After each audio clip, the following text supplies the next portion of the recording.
과거 이곳은 밤이 되면 더 환해졌습니다. 늦은 밤 수많은 사람들의 발길이 끊이질 않았죠. 매장을 드나드는 도매상들과 상자가 가득 쌓여있는 풍경, 밤새 불이 꺼지지 않던 건물들. 네, 한때 대한민국 의류산업의 심장부라고 불렸던 서울 동대문 패션타운입니다. 밀리오레 앞에서 만나자 거나 두타 시계탑 밑에서 만나자 라는 말이 낯설지 않다면 당신은 아마도 최소 95년생 이상 동대문 패션타운의 전성기 시절을 직접 겪어본 세대일 텐데요. 당시로선 파격적인 심야 영업으로 패션 유행을 선도하는 쇼핑의 성지이자 의류 산업의 본진이었죠. 하지만 지금은 점포 절반 이상이 텅텅 비었고 사람들의 발길은 뚝 끊겼습니다. 대낮에도 인적이 드문 쇼핑 상가는 을씨년스럽기까지 합니다. 2층부터 아예 불이 꺼져 있거나 2억 원 상당의 전기료가 미납돼 전기 공급 중단 안내문이 붙은 곳들까지. 도대체 무슨 일이 있었던 걸까요? 이곳은 왜 이렇게 변해버린 걸까요? 동대문 패션타운의 충격적인 현실과 몰락의 원인을 지금부터 쉽고 간단하게 짚어보겠습니다.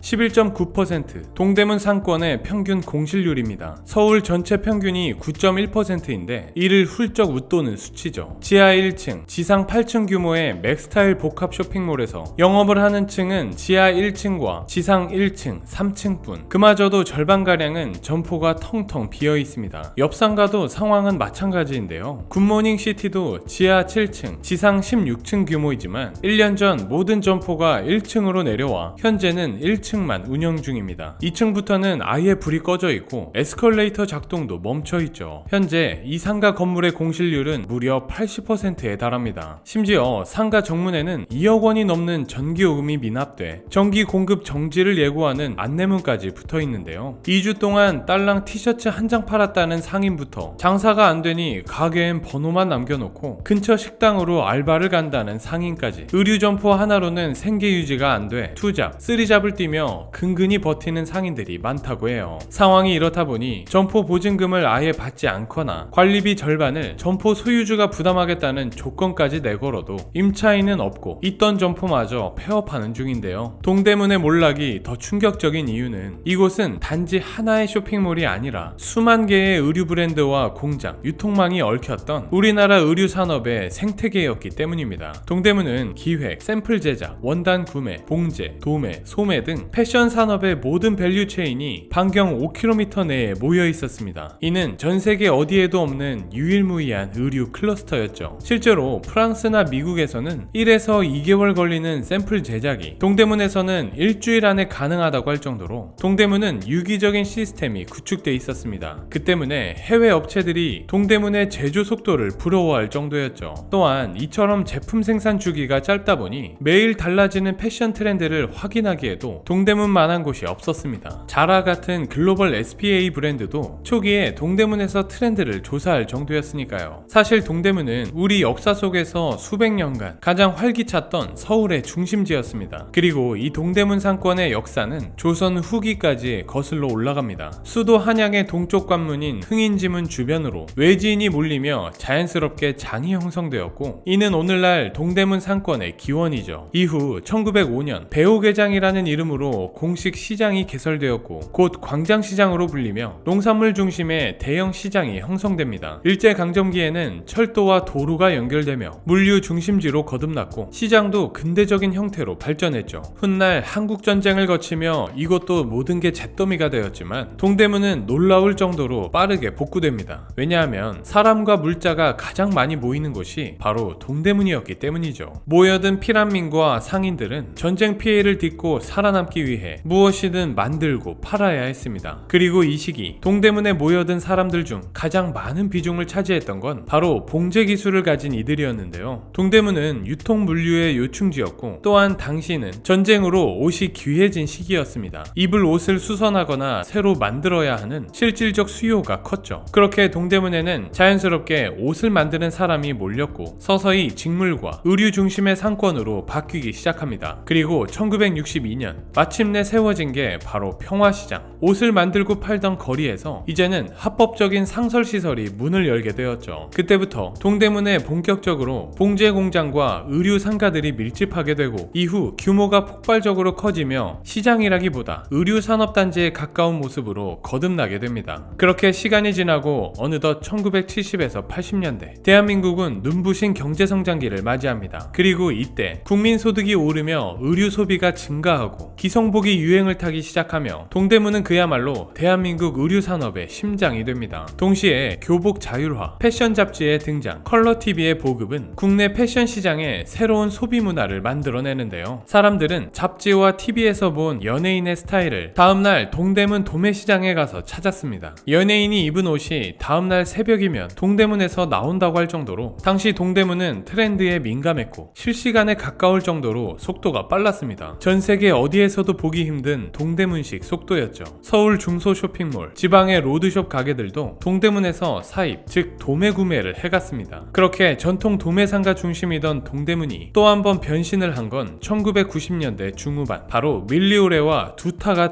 등장하면서부터였습니다. 밀리오레와 두타 등장으로 이곳은 그야말로 20대의 패션 성지로 떠오릅니다. 특히 두타는 동대문 상권을 전혀 새로운 차원으로 끌어올리는데요. 국내 최초의 심야 백화점을 표방하며 야간에 운영해 국내외 관광객과 해외 바이어 그리고 야행성 쇼핑객을 끌어모았습니다. 그 시절 중국, 홍콩 등에서 온 바이어들이 가방 하나 달랑 메고 동대문을 누비던 풍경은 심심치 않게 볼 수 있었죠. 또한 신진 디자이너 브랜드 전용관을 열어 기존 도매 중심의 동대문에 디자인과 브랜드라는 개념을 도입하기도 했습니다. 당시 동대문의 연 매출 규모는 무려 10에서 15조 원에 달했을 정도죠. 유행을 가장 빨리 만들고 가장 빠르게 팔 수 있는 곳, 동대문은 그렇게 국내를 넘어 동아시아 패션 허브로 부상 중이었습니다. 하지만 빛나는 빛의 이면엔 항상 그만한 어둠이 존재하는 법. 이렇게 화려했던 동대문의 전성기에도 서서히 그림자가 드리우기 시작하는데요. 지금부터는 동대문 상권의 몰락 원인들을 하나씩 짚어보겠습니다. 먼저 온라인 쇼핑몰이 성장하면서 동대문의 고유한 속도를 위협하기 시작했습니다. 예전엔 사입을 위해 새벽 시장에 가야 했던 상인들이 클릭 몇 번으로 원하는 상품을 찾고 주문할 수 있게 되었죠. 특히 온라인 쇼핑몰 성장기 초기엔 동대문에서 사입 후 배송이라는 구조를 따랐지만 이제는 중국 직거래, 자체 제작, OEM 공장 직송이 일반화된 구조로 바뀌었습니다. 무신사, 에이블리 같은 온라인 플랫폼은 생산부터 소비자 직배송까지 하며 중간 유통자를 건너뛰기도 하고요. 규모가 작은 소매업체들도 인스타나 스마트 스토어를 통해 판매하며 도매상과 중간 상인을 거치지 않아도 되는 구조가 됐습니다. 더구나 소비자 입장에선 가만히 내 방 안에서 컴퓨터와 폰으로 큐레이션된 옷들을 쉽게 살펴보고 빠르게 배송받고 교환이나 환불도 편하게 할 수 있는데 굳이 발품을 팔아가며 동대문으로 가야 할 이유는 더더욱 없어졌죠. 그렇게 동대문은 고객들 눈에서 점점 멀어졌습니다. 또한 동대문 매출의 큰손이었던 중국 보따리상들이 한한령과 코로나 등의 여파로 대거 이탈한 것도 동대문이 몰락한 원인 중 하나입니다. 게다가 인건비가 저렴한 제조업 강국 중국 내에서 동대문 스타일의 공장이 등장하며 더 이상 한국을 찾을 이유가 없어졌죠. 이처럼 경쟁이 더욱 심화되자 결국 동대문 상인들은 값싼 중국산을 들여와 팔기 시작했습니다. 처음엔 원가 부담이 크거나 수요 예측이 어려운 품목들을 중국에서 떼와 메이드 인 코리아처럼 섞어 파는 형식이었죠. 그러다 시간이 지나면서 점점 중국산 비중은 더 많아졌습니다. 실제 업계 관계자들 사이에선 동대문 쇼핑타운 전체 제품의 절반 이상, 심하게는 90%가 중국산이라는 얘기까지 돌 정도인데요. 이런 구조는 일시적인 매출을 유지해줄 수는 있었지만 결과적으로는 동대문이 가진 신뢰와 정체성을 무너뜨렸고 동대문의 경쟁력은 더욱 하락했습니다. 심지어 중국산을 중국인에게 되파는 곳이냐? 라는 조롱까지 더해졌죠. 게다가 설상가상으로 최근 H&M, 유니클로 같은 글로벌 SPA 브랜드들이 기획, 생산, 유통, 판매까지 자체 통제하는 시스템을 구축하면서 디자인 회전은 빠르고 퀄리티 좋은 옷을 합리적인 가격에 내놓고 있습니다. 어찌 보면 이들의 방식은 한때 동대문이 자랑하던 시스템이기도 한데요. 다만 결정적 차이는 이를 벤치마킹해 더 정교하게 표준화하고 구조화해 글로벌 시스템으로 완성해냈다는 것이죠. 결국 SPA 브랜드의 빠르고 싸고 예쁜 옷에 동대문이 밀리게 된 씁쓸한 현실입니다. 그리고 가장 결정적인 건 과거 그 어느 것보다 빨랐던 동대문이 정작 변화를 받아들이는 데는 너무 느렸다는 사실입니다. 동대문은 집합 집합상가 구조인데요. 집합상가는 건물을 여러 명이 나눠 소유하고 있는 형태입니다. 쉽게 말해 각각 점포 호실 단위로 소유주가 따로 있는 구조죠. 그러나 이 구조의 가장 큰 문제점은 결정이 느리다는 거예요. 주요 결정 시 모든 소유주의 동의가 필요하기 때문에 건물의 리모델링부터 구조 개편, 유치 전략을 바꾸는 것 등의 변화와 시도를 사실상 불가능하게 만들었죠. 조직된 변화나 전략 없이 각자 도생, 개인의 생존에만 몰두한 결과 동대문은 빠르게 변화하는 시장에 대응하지 못했습니다. 결과적으로 경직된 구조는 결국 스스로를 고립시키는 덫이 됐고, 그렇게 동대문은 점점 경쟁력을 잃고 쇠락하게 됐죠. 누군가는 말합니다. 동대문 상권은 이제 진짜 끝났다고. 정말 동대문이 다시 살아날 방법은 없는 걸까요? 하지만 아직 포기하긴 이릅니다. 우리는 해외 사례를 통해 희망을 발견할 수 있는데요. 현재 동대문 상권의 가장 큰 문제는 낡은 시설과 경직된 상가 구조, 그리고 문화적 기능의 부재입니다. 그러나 이와 비슷한 위기를 겪었던 해외 지역들은 과감한 변화를 통해 다시 살아난 사례가 있습니다. 뉴욕의 가먼트 디스트릭트 역시 동대문처럼 봉제 공장과 도매상이 밀집했던 패션 산업지였는데요. 온라인 유통의 확산 등으로 경쟁력을 상실한 상황이 되자 뉴욕시는 그곳을 디자인, 창작의 중심지로 재정비하기 시작했죠. 공장을 일부 유지하면서 쇼룸이나 스타트업 사무실이 입주할 수 있도록 공간의 정체성을 재구성했습니다. 도쿄 시부야 역시 오래된 상점가였지만 젊은 디자이너 브랜드의 팝업 매장, 길거리 공연과 전시가 어우러진 문화 콘텐츠 거리로 리브랜딩하며 젊은 층의 발길을 다시 붙잡았습니다. 이처럼 동대문이 다시 살아나기 위해선 도매 위주의 전통 기능에만 머물러선 안 됩니다. 의류산업, 쇼핑, 체험, 문화 관광이 한 공간에서 연결되는 복합 콘텐츠 공간으로 전환되어야 한다는 게 전문가들의 조언이죠. 그리고 이미 동대문의 중심엔 디자인과 관광이라는 키워드를 품고 있는 공간이 있습니다. 바로 DDP, 동대문 디자인 플라자죠. DDP는 주목받는 건축물이자 많은 사람들이 찾는 문화 관광지인데요. 지금까지는 DDP와 동대문 상권 사이에 실질적 연결은 거의 없었습니다. 하지만 최근 들어 DDP 슈퍼패스 같은 시범 사업을 통해 DDP와 동대문 상권 전체의 연결을 본격적으로 시도하고 있죠. 또한 동대문이 다시 살아나기 위해선 신진 디자이너와 스타트업이 뿌리내릴 수 있는 창업 생태계 구축이 절실합니다. 지금까지는 도매 중심 상권으로 운영돼 젊은 창작자들이 진입하기 어려운 구조였습니다. 하지만 동대문은 여전히 소량 생산, 빠른 테스트, 다양한 원부자재 인프라를 갖춘 세계적 클러스터입니다. 이 강점을 살려 동대문을 패션 스타트업 실험실로 만들 수 있는 가능성도 여전히 남아있습니다.